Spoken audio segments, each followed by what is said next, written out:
Now let's take a look at his idea of the eternal recurrence. And this is probably one of the most bizarre ideas in Nietzsche's entire philosophical system. He says, quote, "The soul is as mortal as the body, but the knot of causes in which I'm entangled recurs and will create me again." Nietzsche's not finished with all of his surprises here, and this is one of his most startling and bizarre ideas.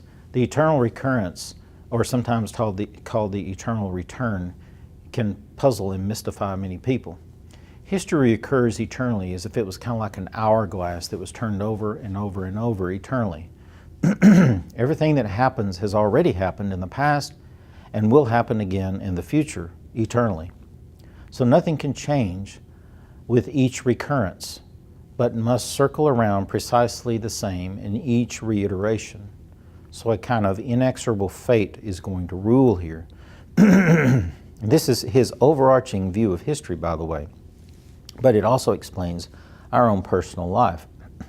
His worldview in history, let's take a look at that a little deeper here. Every worldview sees history as some type of temporal framework. For example, in the Judeo-Christian worldview, time is a linear relationship, and there is a beginning and an end, okay? And so history has a purpose. It has a kind of trajectory, if you will, and it will come to its finality and end where it's supposed to.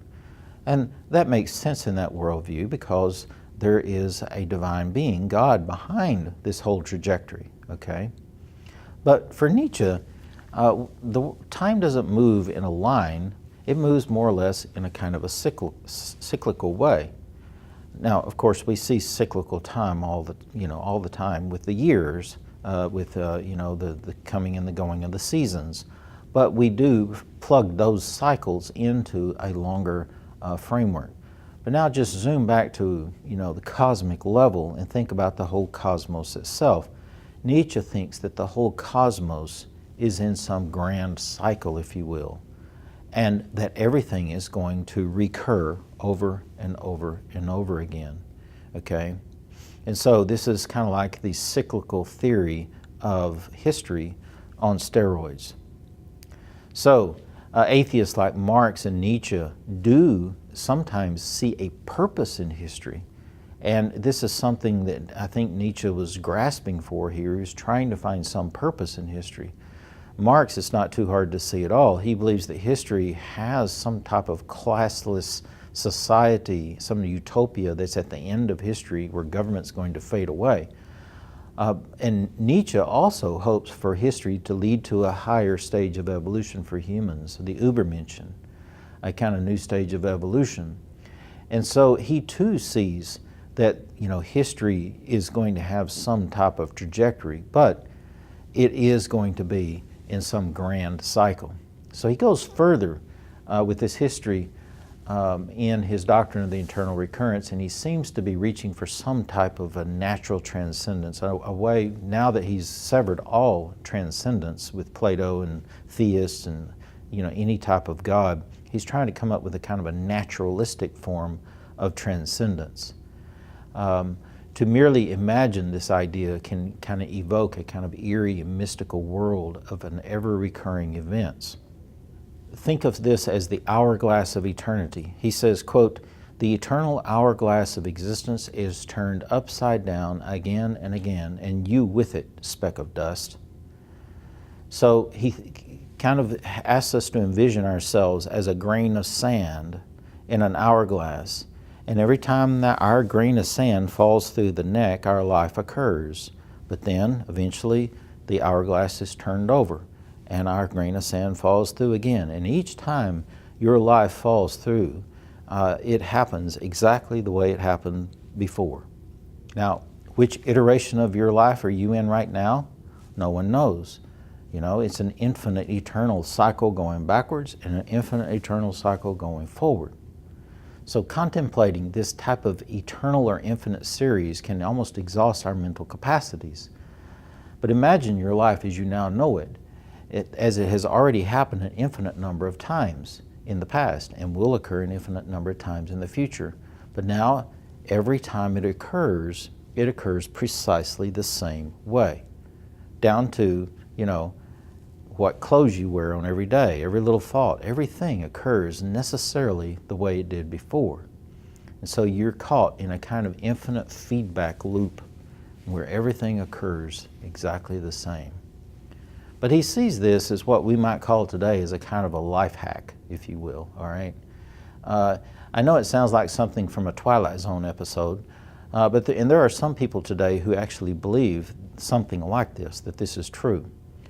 And in a purely materialistic universe, just a universe that has nothing in it but matter swirling around with energy, it's not too hard to imagine that at some point in the future, it doesn't matter whether it's 100 billion years or a trillion years, it really doesn't matter how long, but at some point in the future, given an infinite number of time, 100 trillion years is just like 5 seconds, all right? And so it doesn't matter how long it takes for this exact configuration to come back up. But he says that eventually it will. So, some interpret Nietzsche to say, though, that he didn't really believe this is true. It's just too fantastic to believe, and therefore, this is just sort of a life hack. This is a way for you to cope and to get along in life. It's a way for you to reflect on your life and ask, is this the life that I want to live? Is this the life I would like to live over and over and over again? Okay. So, if it's just sort of a psychological coping mechanism, a way for you to reflect on life, it's not really true. And if that's the case, then I kind of would like to ask Nietzsche, well, where's your idol-smashing hammer to smash falsehoods? If you're foisting a falsehood upon us, is it true or is it not? And so, but it's a very interesting idea that definitely taxes the imagination. But the potency of this idea as a kind of a life therapy or a life hack works only, really, if it does recur. Nietzsche calls us to live an authentic life. I mean, he's kind of one of the guys who begins this emphasis on living an authentic life.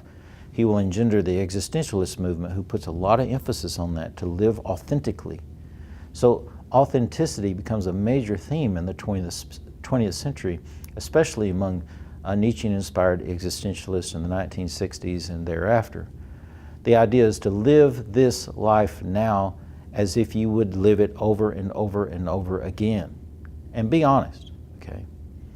And so, while I think that we should all seek to live a life that's authentic and to live a life that's lived in good faith, if you will, we walk what we talk, if you will, this one seems to be a very difficult idea to hold on to. We'll look at some of the consequences of it later. Next, let's take a look at his idea on politics and freedom and government. Now, Nietzsche never really quite comes out and says exactly what he thinks the right form of government should be. But he does attack a lot of forms of government. And he does have a lot of ideas that run somewhat consistent with his view of human beings, the Übermensch, the will to power, and so forth and so on. If those things are the case, then what kind of government should we have is, kind of what we'd ask. So Nietzsche's worldview, like most, conveys some political ideas. And most of the political views that he has react to a kind of a growing democratic and socialist ideas in the 19th century. The idea of democracy was growing at that time. American democracy was flourishing, and Alexis de Tocqueville had already come here to America to analyze American democracy and had given those ideas to Europe, and at least to show them how we lived and how we sought democracy. He had some warnings there, and some of his warnings kind of echo, or pre-shadow, I should say, some of Nietzsche's warnings about democracy. The short story is this: Nietzsche hates democracy, okay? And he hates socialism. He doesn't think that people are equal, nor should they be. And so, his whole idea of the Übermensch, it just doesn't fit with democracy at all. So if I had to put him in some type of a contemporary political box, and I'm a little bit loath to do this, but I've been asked to do it by others, just so that people could relate, I'd have to say he's a little bit like a libertarian today, even though I know it's not a perfect label. Some would say he was a full outright anarchist, and many people who like anarchy looked to Nietzsche as a kind of inspiration. But one thing I don't believe that he was is he was not a Nazi. Okay, now we have to talk about his relationship to Nazism because it's there and it's unavoidable, and it's probably, many people would say, well, yeah, it's pretty clear he was a fascist, okay? But the Nazis definitely hijacked many of his ideas, like will to power. Hitler saw himself as an Übermensch, most likely. Probably Mussolini did too. All of those fascist guys would have liked a lot of the things that he said. But his sister Elizabeth promoted him as a Nazi, even though he really had no way to clarify that he wasn't. You see, in about 1889, early 1889, Nietzsche kind of went insane, and he steadily went downhill after that. He dies in 1900. And so for the last decade of his life, he's living as an invalid under the care of his sister Elizabeth, who is an avid Nazi. And she idolizes her brother, Frederick, and she's going to take his ideas and promote them amongst Nazis. For example, Hitler will come to visit Elizabeth several times because she has set up a Nietzschean archive. And Hitler will come to visit this archive to study Nietzsche or to get some of his writings and so forth and so on. And there's even a picture of him admiring Nietzsche's bust and so forth. And Hitler speaking to Elizabeth, Nietzsche's sister. And so the Nazis, you understand, were propagandists. They were really good at spinning out propaganda. And so they took Nietzsche's ideas and spun them into Nazi propaganda. And it worked. And so many people thought for a long, long time that Nietzsche was a Nazi. And that's probably not the case. The Nazis loved Nietzsche, but Nietzsche didn't love the Nazis, okay? In fact, he specifically rebuked his sister several times because she was trying to make him into an anti-Semitic type of personality. So, but Hitler probably saw himself as an Übermensch, and the SS did consider themselves to be Übermenschen. And so, even though I don't think that he is a Nazi in any way, it's clear that the Nazis took his ideas and almost irreparably transformed them into their own philosophy, okay? But he does believe that equality is something that's got to go. The whole idea of equality for Nietzsche is part of that traditional morality that is a sham. He says, quote, "The democratic movement is the heir to Christianity." And so this democratic movement is the slave morality. It is the herd ethic. It is what makes us into sheeple. And so Nietzsche abhors political systems based upon equality. For him, it's a lie, because it's obvious that people are not equal. Moreover, the strong in a species do not serve the weak as in democracies. The only way that the human species is ever going to rise up and evolve into a higher species is if the weak die off.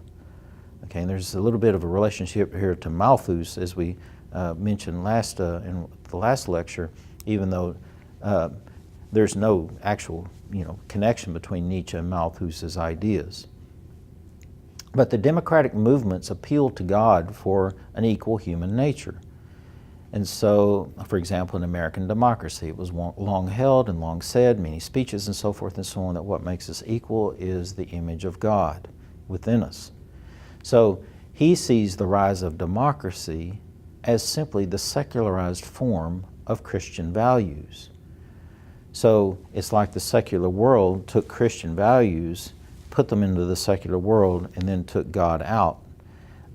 Or just, left God as a providence, or, as a creator, for example, as it says in the Declaration of Independence, okay? So for Nietzsche, if there is no God, then there is no democracy because we're not equal. He says, quote, "There are no higher men. We are all equal. Man is man. Before God, we are all equal." And then he refutes this. He says, "Before God, but now this God is dead." So here he's mocking someone who is speaking and saying that there are no higher men. We're all equal. Before God, we're all equal. And he mocks that and says, look, God is dead, therefore equality is dead. So Nietzsche implicitly argues that if there is no God, then equality is a pure sham foisted by the weaklings upon the higher men. That's the stronger men, okay? The people who would have a tendency to rise up and become an Übermensch, okay? So there's a kind of herdocracy here, if you will. Democracy is the preferred form of government of the herds, the weaklings. And this breeds mediocrity. It breeds a kind of world in which we all seek a mediocre type of existence. And so he says that history is going to produce some higher men, and he would admire some of these higher men like Napoleon or Alexander the Great, Caesar, people like that. These are stronger men who are amazing leaders that come along to elevate a nation to a higher stage. But at some point, they too must be overcome by someone else. And so it's just a constant process. So he kind of has a great man view of history, at least recorded history, that is. That is, that great men are the ones who drive history forward. And hence you can see his Übermensch doctrine takes that to a final stage. Now, what is war? For him, war is a good thing. Okay? In our contemporary understanding, war is one of the worst things that you can imagine. And in some people's imagination, or some people's thought, it's the absolute worst thing. But he says, quote, "It is the good war that hallows any cause. War and courage have accomplished more great things than love of neighbor," end quote. You can see here he's clearly responding to Christ and the kind of peace that Christ tries to teach us. And so he says again, quote, "You should love peace as a means to new wars, and the short peace more than the long," end quote. And so it's these bellicose statements like this that are going to be picked up by Nazis and is going to be whipped and frothed into a kind of a fermenting fervor amongst the German youth in the early part of the 20th century that's going to lead to World War I and World War II. Struggle and war, violence and perseverance, tenacity and toughness. For Nietzsche, these things harden a nation into a nation. They make a people a people. National identity is what gels in these protracted periods of violence, these wars. So these bellicose statements that he makes, and many others, echoed for decades and were cited almost like Bible verses as justification for Germany's actions leading up to World War I. Nietzsche, long dead since 1900, at the beginning of World War I in 1914, by that time he had almost apotheosized into kind of a mythical figure who deeply inspired the German youth prior to the Great War. He was often compared to Christ or to Buddha, and he had a prophetic status that was almost indescribable. During World War II, Hitler, for example, had 150,000 rugged battlefield editions of Thus Spake Zarathustra printed up and distributed to the officer ranks. And his words inspired them to toughness and to tenacity. In World War II, Hitler gives Italy's fascist dictator Benito Mussolini a special bound edition, a leather-bound edition of the collected works of Nietzsche as a birthday gift. Clearly, Nietzsche's dangerous ideas, whether truly responsible for the two great world wars or not, inspired many of the elite thinkers. And this is what we're going to see going through history. Nietzsche doesn't really inspire the common man so much as he inspires elite thinkers who then go on to influence the masses. So he is a kind of a proto-libertarian in a way. Yes, fascists loved him, but listen to this quote. He says, "Liberal institutions stop being liberal as soon as they have been set up. Afterwards, there is no one more thorough in damaging freedom," end quote. And now, like I said, I use the word libertarian here knowing that it is not a perfect fit for Nietzsche. And he never really outright just comes out and says what view of government that he thinks is best. But Nietzsche kind of looked at all government with a jaundiced eye. He says, quote, "State, where all lose themselves, the good and the wicked, state where the slow suicide of all is called life, end quote. So he doesn't think that the state is really good for the individual. The state kind of sucks the life out of the individual, and the individual winds up being a slave to the state. So he wants individuals to flourish and to not be stifled by the state.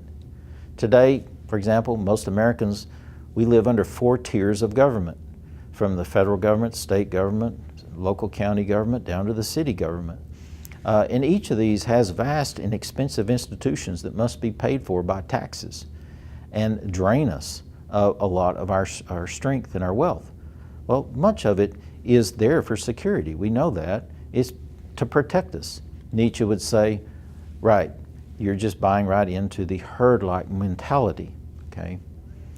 He says, quote, only where the state ends, there begins the human being, end quote. And so you can see he has no love of government, and he almost thinks that the best kind of state would be almost, he would agree almost with Rousseau here, that people would be better off without a government at all. Okay, so let's just think about some conclusions here. What are we to conclude on this? Let's just look at a few more tweets, and then we'll move on to some kind of analysis of his life, in his thought. He says, quote, the secret of the greatest enjoyment of existence is to live dangerously. Build your cities under Vesuvius, end quote. Hashtag live dangerously. Quote, when you gaze long into an abyss, the abyss also gazes into you, end quote.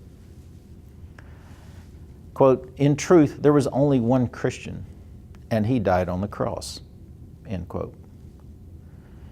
Quote, there are more idols than realities in the world, to hammer and perhaps to hear as a reply that famous hollow sound, end quote.